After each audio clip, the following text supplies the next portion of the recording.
Morning mga katropang maglalado. So meron akong isang batch na magpipisa ngayong umaga. So pang 19 days ngayon. At may nauna lang magpisa. Ayun o. Ayan. Dalawang sisig na nahulog. So dalawa yung may-ari nito. Buti na lang hindi pa nagpipisa yung sa isang may-ari. Ito pa lang. Ito yung nauna-una ng kaunti. So bali, ang gagawin ko ngayon ay inilipat ko na ito dito sa hatcher. Bali, isi-set up ko lang itong hatcher. Linisan ko na at disinfect. So ang gagawin ko na lang ay maglalagay ako ng sapin dito sa ibaba ng papel para yung dumi hindi na dikit dito sa ilalim ng incubator. So yun mga katropa, samahan niyo ako.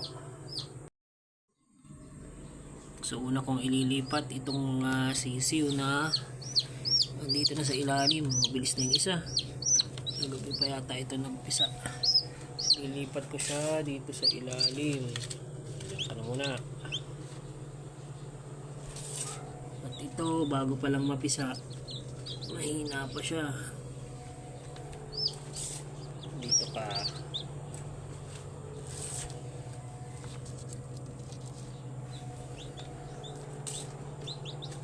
Itong shell dito na din. Oops.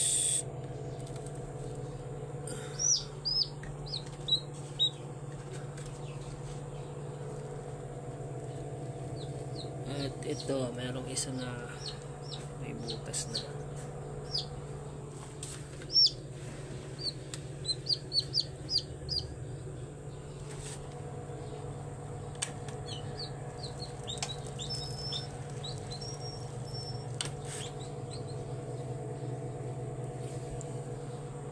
So bali magkakandling na rin ako mga katropa.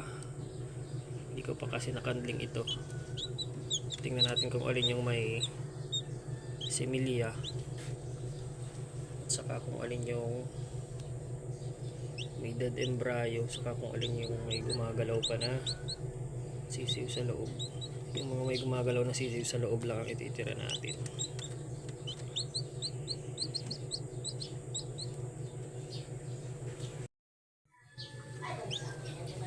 So kung mapapansin niyo mga katropa,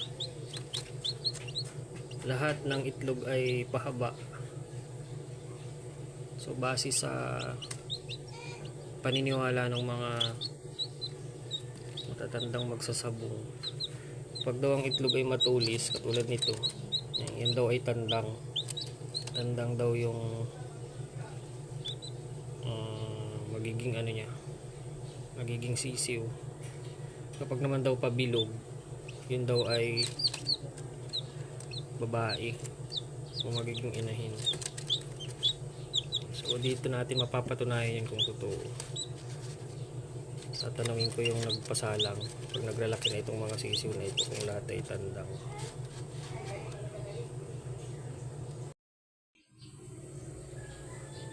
Ayan, nakandling ko na mga katropa.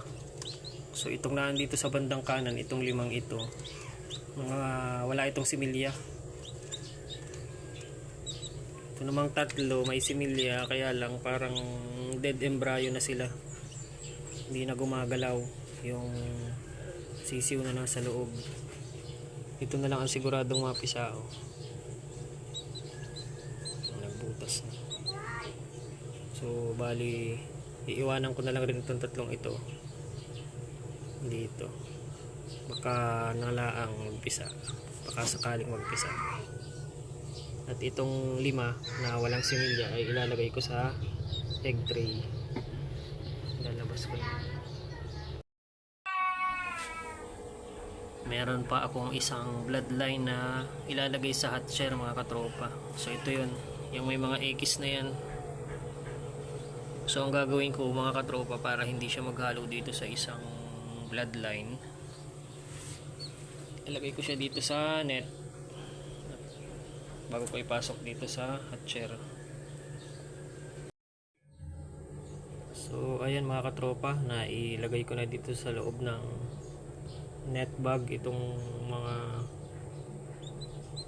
pisa pa na isang bloodline. Ayan. So dyan ko nilalagay para hindi maghalo. May napansin ako dito mga katropa o sa bagong pisa na isa. Parang ano yung ano niya, deform yung paa. Ayan oh. Deform buo. Parang ano siya, balda. Ayan oh. Hindi niya mailapat yung isang paa niya. So ayan mga katropa, sasarang ko na itong hatcher at nang tumaas ng humidity saka yung temperature niya ay umabot na doon sa minimum na temperature nitong hatcher.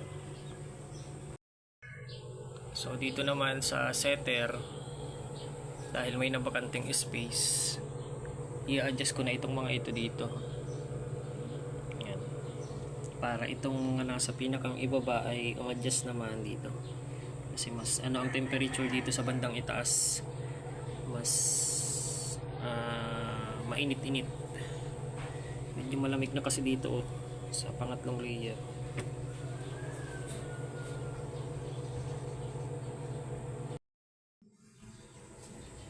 Meron na din pala akong papisa sa isang araw pa. May isang batch pa na mapisa. So dalawa yung may-ari. Itong brown egg saka ito sa akin ito. So ang gagawin ko ngayon ay ikakandling ko na rin para ang maiwan na lang ay yung mga may similya. So ayan mga katropa, bali may naalis ako na 4 na walang similya, saka yung iba may dead embryo. Ito po yung sa akin, binili ko ito sa aking kakumpare. So bali ang gagawin ko na ay i-adjust ko na ito, dadasig ko na dito para itong nandito sa ilalim ay mag-adjust na din. Ito na sa ilalim mapunta dito.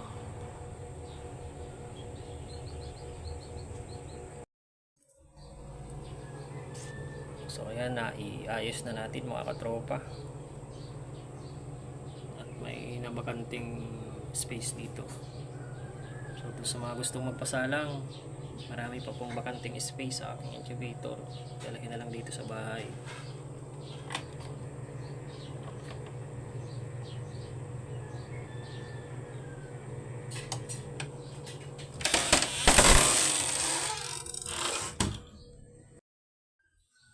Ito mga katropa, ito yung mga mabahong itlog na pinalis ko nung isang araw.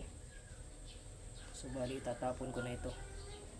Na-chat ko na rin naman yung mga may-ari nito. Tapon ko na't baka pumutok pa ng mga maho dito sa loob ng bahay.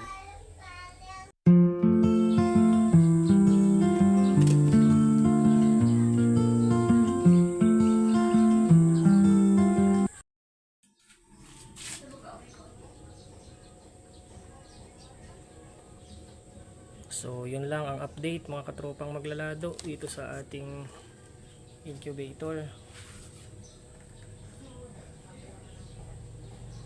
Happy farming mga katropa. Bye bye.